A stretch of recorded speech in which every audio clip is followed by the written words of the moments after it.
என்னங்க அவ்வளோ பெரிய கம்பெனில இருந்து உள்ள புகுந்து திருடி இருக்காங்களா இருசக்கர வாகனத்தை? வணக்கம், நான் தான் உங்க பசுபதி ரிப்போர்ட்டர் பேசுறேன். நம்ம புதுப்பட்டியில் இருக்கக்கூடிய ராணே ஆட்டோமேட்டிவ் பிரைவேட் லிமிடெட்ல பார்த்தீங்கன்னா, நேற்றைய முன்தினம் இரவு வந்து அருகில் உள்ள வீட்டு கம்பி வேலியை உடைத்து கொண்டு கோவில்காட்டுப்பட்டி பகுதியை சேர்ந்த தனுஷ் என்பவரின் விலை உயர்ந்த இருசக்கர வாகனத்தை திருடிட்டு போயிருக்காங்க. திருடினது மட்டும் இல்லாம அந்த பக்கத்து வீட்டுக்காரவங்க வச்சிருந்த சிசிடிவி கேமராவையும் தைரியமா உடைச்சு போட்டு போயிருக்காங்க.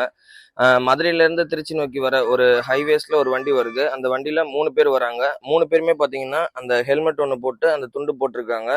பக்கத்து வீட்டு வழியா தாண்டி குதிச்சு இருசக்கர வாகனத்தை கம்பி வழியா பிரிச்சு அந்த இருசக்கர வாகனத்தை திருடிட்டு போயிருக்காங்க. இது குறித்து அந்த செக்யூரிட்டிகிட்ட கேட்டா, எனக்கு தெரியல, நான் பார்க்கலன்னு ஒரு அலட்சியமா ஒரு பதில் சொல்றாராம். எவ்வளவு பெரிய கம்பெனி, எத்தனை செக்யூரிட்டி இருக்காங்க, அதையும் மீறி இந்த இருசக்கர வாகனம் எப்படி திருடு போச்சு என்பது காவல்துறையினர் வந்து கண்டிப்பா உரிய விசாரணை நடத்தணும். இது யார் இந்த இருசக்கர வாகனத்தை திருடினாங்களோ அவங்க மேல தக்க நடவடிக்கை எடுத்து அந்த விலை உயர்ந்த இருசக்கர வாகனத்தை திரும்பியும் அந்த தனுஷ் என்கிறவரிடம் ஒப்படைக்க வேண்டும் என்பது எங்களுடைய கோரிக்கையாக உள்ளது.